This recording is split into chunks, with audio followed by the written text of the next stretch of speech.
एक और जहां उत्तर प्रदेश की योगी सरकार अवैध कब्जा और भूमि माफियाओं पर शिकंजा कसने में लगी है, तो वहीं दूसरी ओर कुछ दबंग सरकार को ठेंगा दिखाते नजर आ रहे हैं। एक ऐसे ही मामला बिजनौर के तहसील क्षेत्र धामपुर के ग्राम जीतनपुर में प्रकाश में आया है, जहां कुछ भूमाफियाओं ने बिना नक्शा पास कराए और फर्जी रूप से कॉलोनी काटी, जिसकी शिकायत दयाशंकर राणा ने प्रशासन से न्याय की गुहार लगाई थी। इसी आधार पर प्रशासन ने अवैध कॉलोनी वासियों को नोटिस देते हुए जवाब मांगा है। ऐसे ही न जाने कितनी कॉलोनी धामपुर तहसील क्षेत्र में काटी जा रही है, जिनका नक्शा भी पास नहीं है। अब देखना है इन अवैध कॉलोनी पर कब गाज गिरती है और भूमाफियाओं के खिलाफ क्या कार्रवाई होती है।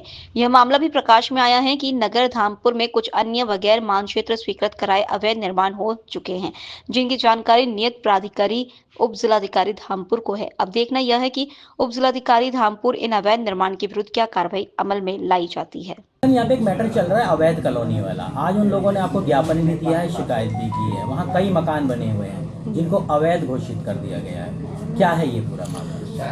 ये धामपुर तहसील धामपुर क्षेत्र के अंतर्गत जीतनपुर एक क्षेत्र है। वहाँ पर एक कॉलोनी का मैटर हमारे संज्ञान में आया, जिसमें बहुत सारे कॉलोनी वाले जिन्होंने 2010 में अपनी ज़मीनें खरीदी थी वो भी सामने आए, और जिन्होंने 2012 में अपनी ज़मीन खरीदी थी वो भी सामने आए हैं।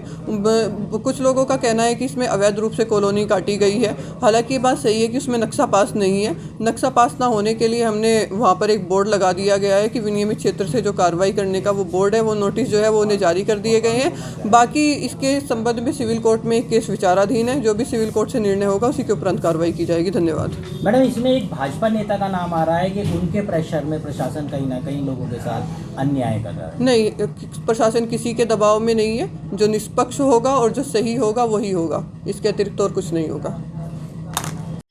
दयाशंकर जी, एक जीतनपुर में कॉलोनी को लेकर विवाद चला आ रहा है, क्या पूरा प्रकरण है और कहां पर आपने इसकी शिकायत की है, क्या पूरा मामला है? साहब, जीतनपुर में जो ये कॉलोनी है, ये शेरपोर्ट के कुछ लोगों द्वारा काटी गई थी। कॉलोनी काटने के लिए वो सब उनके फर्जी बैनामे थे। कॉलोनी काटने के लिए धारा 80 कराना ज़मीन में और विनियमित क्षेत्र से अनुमति लेना अनिवार्य होता है। वहाँ पर मेरी ज़मीन भी है और कुछ लोगों का ऐसा कहना है कि प्रशासन मेरे दबाव में है। ऐसा कुछ नहीं है। जिनके वहाँ पर आवास है, मेरा मन हृदय उनके साथ है, क्योंकि बहुत कठिन परिश्रम से जो धन आदमी कमाता है उसको उसमें लगाता है। कार्रवाई होती है तो बहुत कष्ट होता।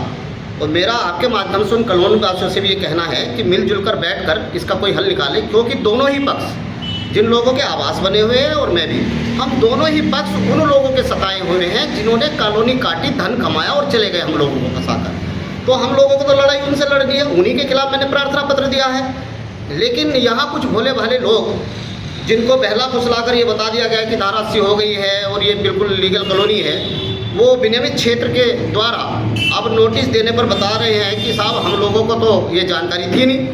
तो मेरा ये निवेदन है कि इसमें थोड़ा सा सारी विषय वस्तुओं को समझा जाए और कॉलोनी वासी हम बैठकर, मेरे पास मेरे कुछ रिश्तेदार हैं वो भी आए थे, आज मेरी बात हुई है, तो उनके प्रति मेरी सिंपैथी है और उनसे मेरी कोई लड़ाई नहीं है।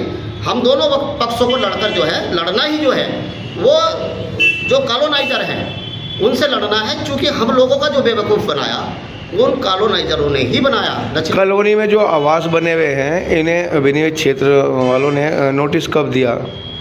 जो मेरी जानकारी में है, भी 2-3 दिन पूर्व वहाँ पर एक बोर्ड भी लगा है, कॉलोनी अवैध है और यहाँ पर निर्माण भी अवैध है, और नोटिस संभवतः 2-3 दिन पूर्व ही दिए होंगे।